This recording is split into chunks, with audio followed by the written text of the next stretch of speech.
Great. The working group in climate change in 2013 was a highlight of that time. Since then, the cooperation in that area has been a tremendous success. What will be the highlight of this year's SNED?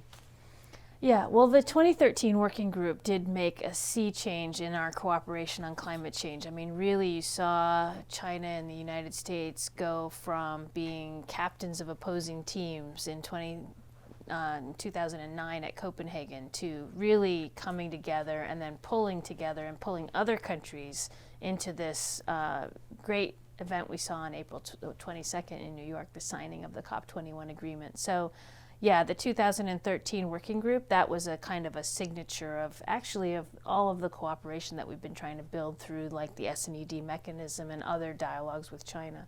I think this year, what we're trying to do, this is the 8th SNED. It'll be the culmination of all of the previous strategic and economic dialogues in the Obama administration. So we're going to be trying to consolidate a lot of gains that we've made in many different areas over the last 8 years and put it on a glide path to sort of continuing this kind of cooperation in the future administration in the US. So as far as a big signature issue, I think, climate change cooperation and environmental cooperation are going to continue to be very much highlighted. Another big area that we're looking to highlight this year is on wildlife trafficking achievements, and also with a view towards Secretary Kerry's Our Oceans Conference this fall, we're going to try to be highlighting cooperation on maritime environmental preservation and conservation. And then we have a whole host of other outcomes on climate, clean energy, environment, in addition to the very long list of achievements that we're going to be trying to push forward on things like Afghanistan and other regional hotspots, development cooperation, global healthcare cooperation, and a whole range of other areas. Mm-hmm. Both the United States and China are members of ISSG, International Syria Support Group. Mm-hmm. However, China is not part of the anti-Daesh coalition. Could you please update us the U.S.-China cooperation in this area?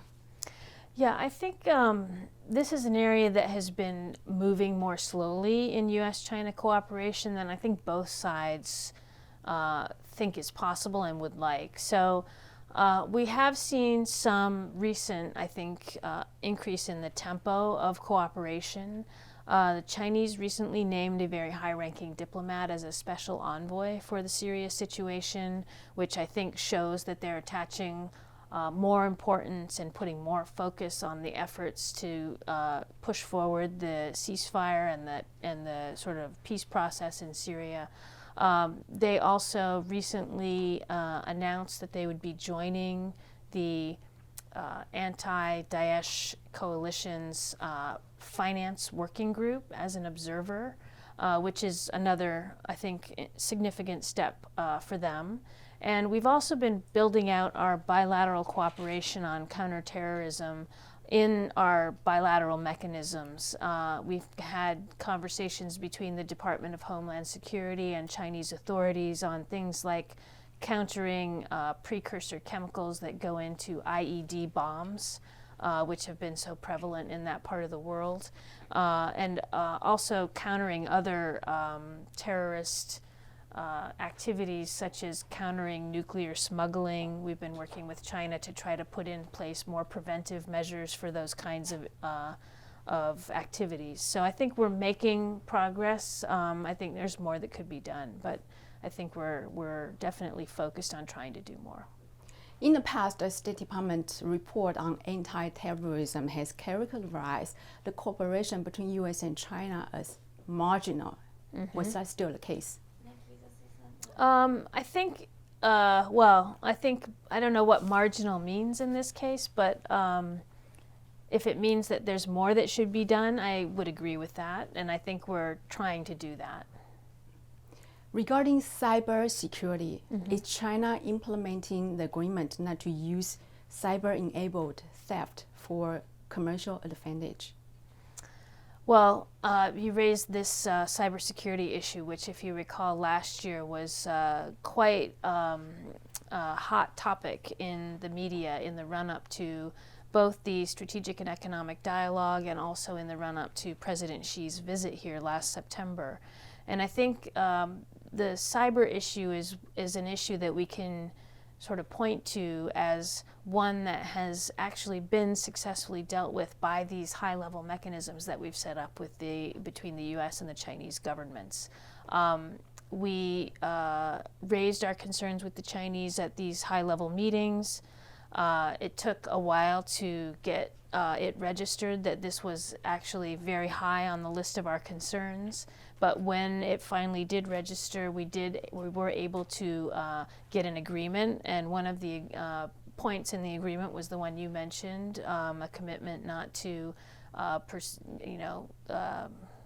enable cyber theft for commercial gain. And we've been following up on that agreement. Actually, there were a number of other points in the agreement about cooperation and exchanges of information, and about setting up an experts group to develop peacetime norms in cyberspace.